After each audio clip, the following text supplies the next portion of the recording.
जोहार, नमस्कार। देख रहे हैं आप द भारत मित्र। आपके साथ मैं आरती सिंह और मेरे साथ हैं सहयोगी अभिषेक भारती।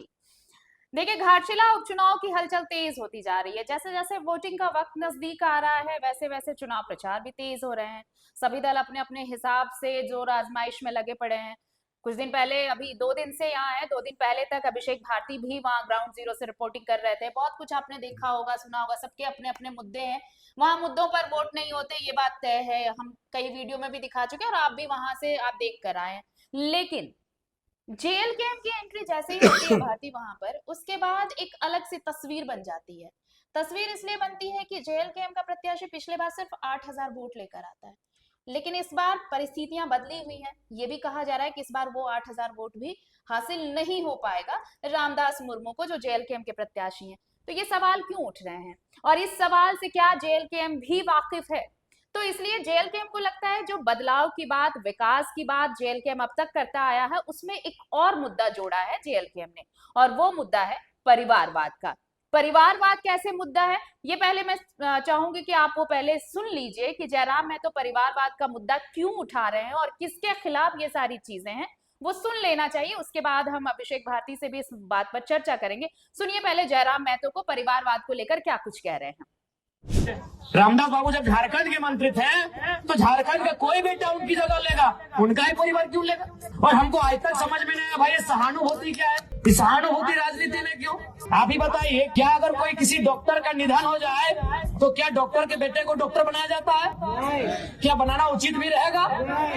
अगर किसी डॉक्टर का बिना समय से पहले अगर निधन हो जाता है तो क्या डॉक्टर के बेटे को डॉक्टर हम बनाएंगे? क्या टीचर का निधन होने पे टीचर के बेटे को टीचर बनाएंगे? क्या एसपी का बेटा एसपी बनता है? तो ये कौन सा पैटर्न है भाई कि विधायक का बेटा विधायक बने, सांसद का बेटा सांसद बने, मंत्री का बेटा मंत्री बने? आखिर ये कौन सा पैटर्न है? चंपई चाचा का उदाहरण लेते हैं। चंपई चाचा मुख्यमंत्री रह चुके हैं, कई बार मंत्री रह चुके हैं, रहे कि नहीं? लेकिन फिर भी उनको याद है कि बाबूलाल सोरेन को सेट कर दिया जाए। चंपई चाचा मुख्यमंत्री रह चुके हैं, मंत्री रह चुके हैं, कई बार विधायक रह चुके हैं, फिर भी उनको बुढ़ापे में चिंता है, जबकि उनके पास अरबों की संपत्ति है। अगर आज के दिन से चंपई चाचा बिस्तर में बैठ जाए ना, बेड में बैठ जाए, घर में खटिया में बैठ जाए, तो उनकी 5 पुश्ते आराम से बैठ के खाएंगे। आज भी अगर चंपई चाचा कुछ ना करे, चंपई चाचा अगर कुछ ना करे तो उनकी हमें लगता है कम से कम, ज्यादा तो हो, बहुत ज्यादा होगा, 5 पुश्ते यानी 5 पीढ़ियां बैठ के खाएंगी। फिर भी उनको चिंता है कि बाबूलाल सोरेन को विधायक कैसे बनाना है। बगल में रघुवर दास जी हैं, मुख्यमंत्री रह चुके हैं, गवर्नर रह चुके हैं, कई बार वो भी मंत्री रह चुके हैं। हमको लगता है 5-6 बार विधानसभा भी जा चुके हैं, यानी विधायक बन चुके हैं। फिर भी उनको चिंता है कि अपनी पुतोहू को टिकट देके विधायक बना दिया, जबकि आपको भी मालूम है वो 5-10 पीढ़ी बैठ के खाएंगे। लेकिन रघुवर चचा को भी चिंता है कि हमारी पुतोहू विधायक कैसे बने। यही आपके अर्जुन मुंडा जी, हमारे इस राज्य के और एक मुख्यमंत्री, बहुत नामी चेहरे, केंद्र में भी मंत्री रह चुके हैं, उनको भी चिंता है कि अपनी पत्नी को इस बार टिकट दिला दे, पोटकासन की पत्नी लड़ी।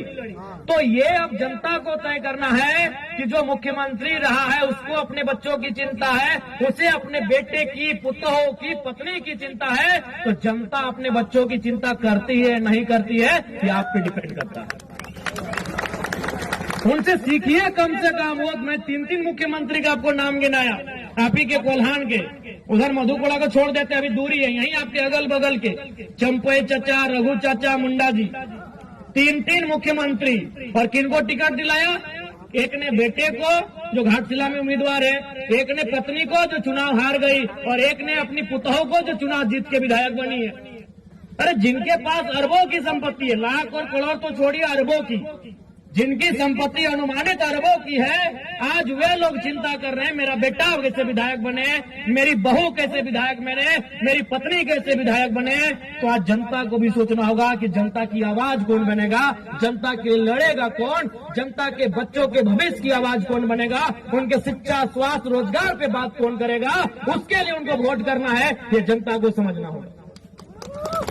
और नहीं तो फिर इसी प्रकार ये राजनेता इस राजनीति को हमसे दूर लेके चले जाएंगे। तो सुन लिया आपने, परिवारवाद, नेपोटिज्म अब तक ये केंद्र की राजनीति में ही हावी रहा है। यहाँ पर नेपोटिज्म को कोई समझता नहीं, कोई सुनता नहीं। यहाँ पर जिसको वोट करना है वो उनका अपना कैडर वोट जो है वो फिक्स है। लेकिन जेएलकेएम जयराम महतो लेकर आए हैं नेपोटिज्म, वो भी उस इलाके में जहां पर पानी मुद्दा नहीं, शिक्षा मुद्दा नहीं, स्वास्थ्य मुद्दा नहीं। वहां लोग परिवारवाद क्या समझेंगे? आरती, जब मैं घाटशिला गया, ग्रामीण इलाका है, गूढ़ ग्रामीण इलाका, इंडस्ट्रियल इलाका। इंडस्ट्रियल इलाका ऐसे है कि कई खदान है, यूरेनियम तक वहीं से आता है, जादूगोड़ा। तो पहले मैं जादूगोड़ा रुका। जादूगोड़ा में मैं रुका, लोगों से बात कर रहा था, राखा माइंस वगैरह सबसे लोगों से बात कर रहा था।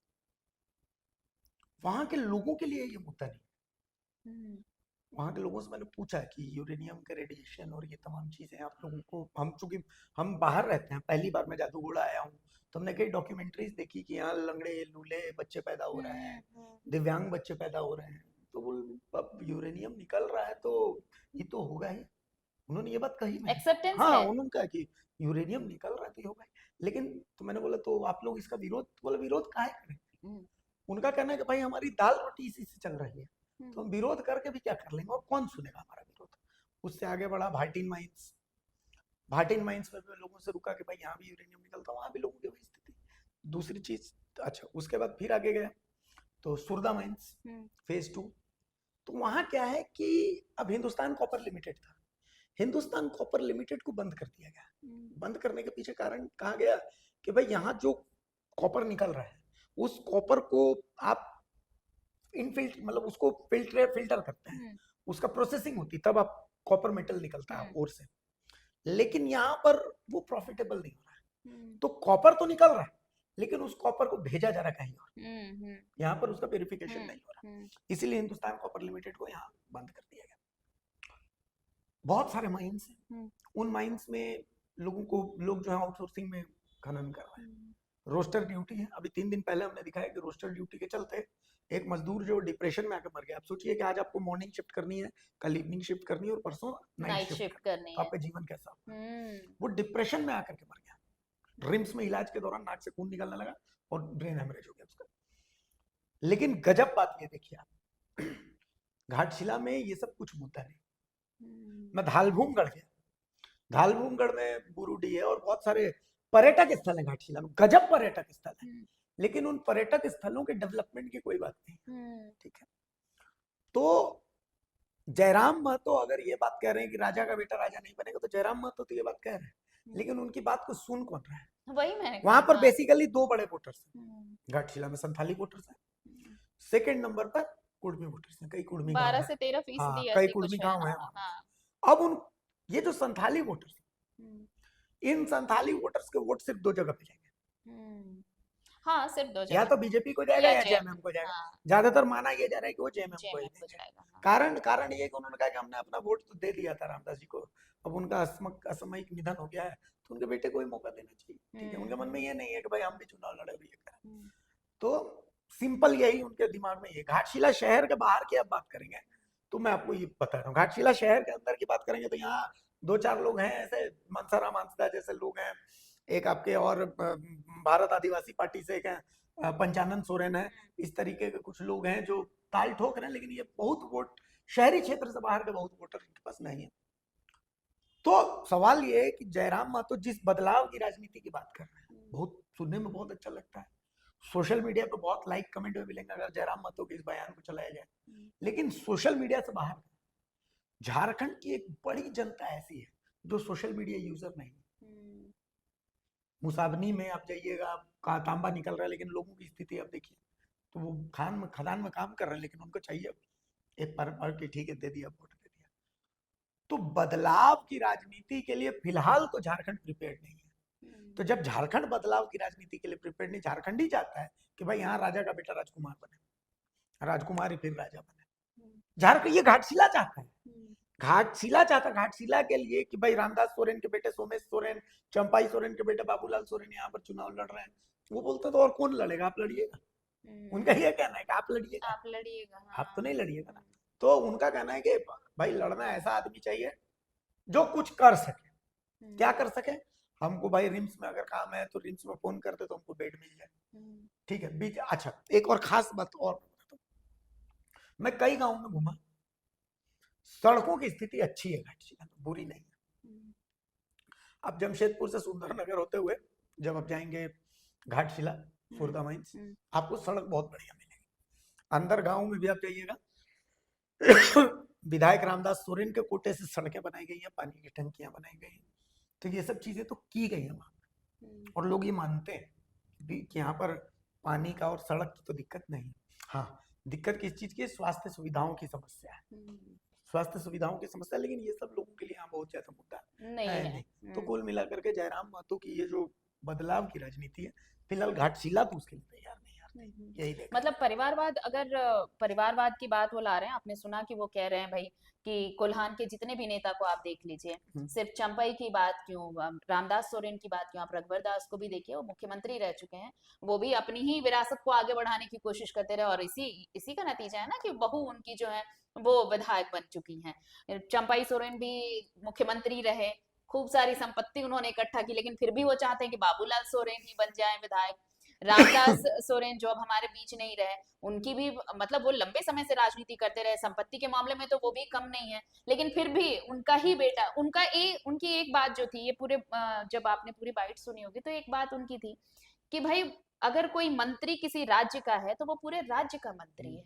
तो ऐसा क्या है कि अगर मंत्री नहीं है, अगर वो उनका निधन हो जाता है, तो फिर झारखंड का मंत्री था तो झारखंड का कोई भी बेटा उनके विरासत को आगे बढ़ा सकता है ना, सिर्फ उन्हीं का बेटा क्यों ऐसा बनेगा, ये सवाल वो लेकर जा रहे हैं। लेकिन जो मुद्दे आप वहाँ ग्राउंड रियलिटी बता रहे हैं, ये क्या कनेक्ट कर पाएगा क्या वहां के लोगों को, जो बातें लेकर वो जा रहे हैं? मुझे लगता है कि इससे वो डिस्कनेक्ट ज्यादा होंगे रादर देन कनेक्ट होने के। इस बात को बोलने के लिए उनको 400 किलोमीटर का सफर ही तय नहीं करना था, वो अपने यहाँ 5 किलोमीटर का सफर तय करते तो उनको इसका जवाब मिल जाता। कैसा मिलता जवाब, मैं बताता हूँ। डुमरी विधानसभा जहाँ से वो जीत के आते उनके सामने कौन था? बिल्कुल जगन्नाथ महतो के बेटे पत्नी थी। हाँ। यही ना है, अगली बार जगन्नाथ महतो के बेटे ही होंगे वहां से, बिल्कुल हाँ, होंगे ही होंगे, हाँ। है ना। तो इसके लिए उनको 400 किलोमीटर का सफर तय नहीं करना। और आपको वहां की जनता ने मौका दिया ना, वहां पर तो वो अब रघुवर दास की बहू के बारे में बोल रहे हैं, जनता ने तो जिता दिया भाई, जनता ने तो अपना मंतव्य, तो आप जो बोल रहे हैं वो कितना कनेक्ट कर रहा है, वही मैं कह रही हूँ, मैटर ये करता है। घाटशिला में तो ये कनेक्ट नहीं कर रहा है, ये तो मैंने देख लिया। घाटशिला में विकासवादी बातें जो है वो नहीं कनेक्ट कर रही हैं। हाँ, घाटशिला में क्या चलेगा, कुड़मी को एसटी में शामिल नहीं होने देंगे, ये वहां चलेगा, ये चल रहा है। और कुड़मी गांव में नो एसटी नो वोट, ये भी चल रहा है, ठीक है। तो वो कुड़मी का जो वोट कटेगा, नो एसटी नो वोट जो चल रहा है, सुदेश महतो जो चलवा रहे हैं, उन्हीं के पार्टी का अमित महतो ये कर रहे हैं, तो वो वोट किसका कटेगा? सिंपल जेल कैंप का कटेगा। हाँ, जेल कैंप का कटेगा। हाँ। तो बहुत रणनीति है, राजनीति बहुत गंदी चीज है। जयराम महतो एग्रेशन लेकर के आए, बदलाव के वाहक बनकर के आए, लेकिन राजनीति उनको अभी सीखनी। वो जो एग्रेसिव होकर के बोल रहे हैं ना, सोशल मीडिया पर उनका माहौल बन जाएगा, युवा उनके लिए खूब ताली बजाएंगे, हो सकता है डुमरी में उनका माहौल बन जाए, लेकिन घाटशिला में पुरुष माहौल में रामदास मुर्मू को नुकसान पहुंचाएंगे, उसके लिए घाटशिला भी तैयार नहीं है। चलिए, तो कुल मिलाकर ये है कि देखिए, मुद्दों पर राजनीति तो झारखंड, घाटशिला छोड़िए, पूरे झारखंड में नहीं होती है। अगर हो रही होती मुद्दों पर राजनीति, तो आज छात्र सड़क पर नहीं भटक रहे होते, आज पलायन को लोग मजबूर नहीं होते, रोजगार के लिए अपने यहाँ राज्य को छोड़कर लोग दूसरे जगह, दूसरे राज्यों में नौकरी नहीं कर रहे होते। लेकिन मुद्दों पर यहाँ कभी राजनीति होती नहीं। और घाटशिला जैसे जिले में अगर आप जाएंगे तो वहां पर तो सिर्फ और सिर्फ एक कनेक्शन है कि आपका नेता वहां कौन है, आपके लिए कौन एक बुलावे पर खड़ा होता है, बस ये राजनीति है। तो नेपोटिज्म की बात अगर जयराम महतो वहां कर रहे हैं, परिवारवाद का मुद्दा वहां कितना लोगों को कनेक्ट करेगा जेल कैंप से, ये 11 तारीख को पता चलेगा। 11 तारीख को वोट डालिए, 14 तारीख को रिजल्ट आएगा तो सारी तस्वीरें सामने आ जाएंगी। लेकिन मुद्दा फिलहाल वहां कुछ भी नहीं है, सिर्फ और सिर्फ है कि आपके एक बुलावे पर कैसे विधायक जी से आपसे मुलाकात हो सकती है, कौन विधायक सर्वसुलभ होगा, किससे आप मिलकर बातें कर सकते हैं, ये चीजें ही लोगों के लिए वहां मायने रखती हैं। ना तो शिक्षा, ना तो स्वास्थ्य, ना ही सड़क, ना ही बिजली, ना ही पानी। देखते रहिए भारत मित्र। नमस्कार, जोहार।